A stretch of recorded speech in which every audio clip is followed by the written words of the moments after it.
It is Thursday, the 28th of October, and here we are. Here we are.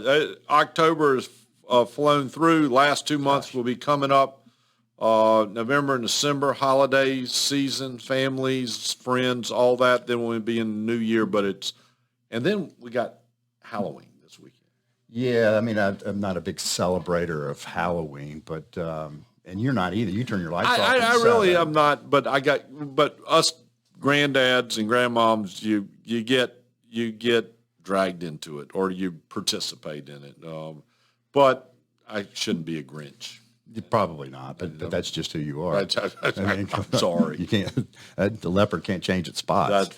That's right. Well, another week in the market this week. I noticed this morning ever so slightly from a report that came out that the S&P is up just a little bit, less than 100 points this week. But we're at all-time. But that's an all-time high. I mean, that's part of what we're going to talk about today. I think there's always something to be thankful for, and there's always something to worry about. And this market is no different. We've got some things to worry about. A picture of it is a balloon, and the balloon has been filled. And so the question is, and this.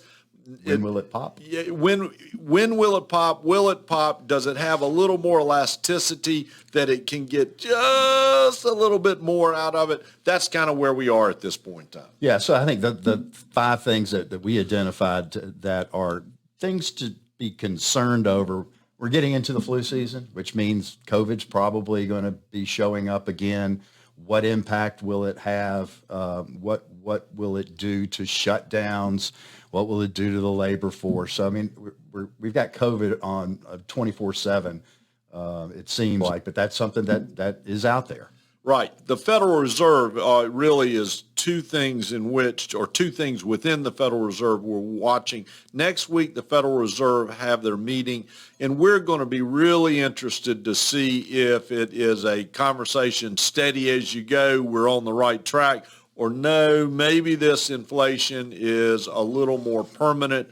And so we've gone from sticky to transitory to maybe a little more permanent, and that you'll see language about the tightening down of their spending as well as potential sooner than later interest rates. We would prefer them to recognize that inflation is a little more permanent and it's still not sticky and transitory. We think that will be a true indicator of whether the Fed is behind the curve or is it acknowledging that they need to begin to do something about it. That next week will be something we will be watching. Right, and then we have the human infrastructure bill of $1.5 to $1.9 trillion. That looks like that's where they're going to meet, and then you got to pay for it somehow.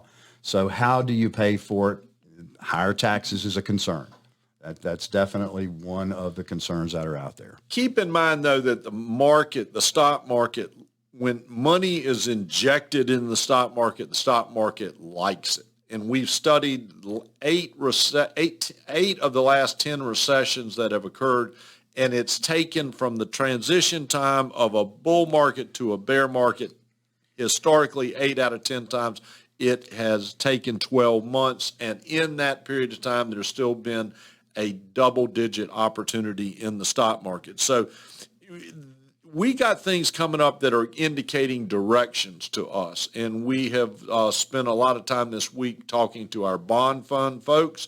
We spent a lot of time building portfolios that we'll call inflationary portfolios, and we actually have a list on our desk of stocks that in the 2008 era did really well, and that would give us indicators of sectors to look at. So we're being very proactive in watching what the Fed is going to do. And I would imagine that our portfolios are going to change pretty dramatically in 2022. Yes. Don't forget, you'll be getting more information about it, but we're already getting people calling on November the 16th in Kernersville in the evening. I believe it is at 5 o'clock. It is a dinner. We're serving dinner, and Phil Orlando is going to be our guest. You'll want to sign up for that. I would advise signing up immediately because at about 100, 105, we have to cut it off because of the room size. That's right. Now, bring a friend if you would like to, but it's important that you would be there because we would want you to be there. So we're working hard. We understand things. We're watching what the Fed is going to do. We're anticipating a good Christmas season and the market ending up even a little higher than where it is right now. As you go through the day or the week, if you have concerns, give us a call. And always remember, it is your money. And your money matters. We'll see you next week.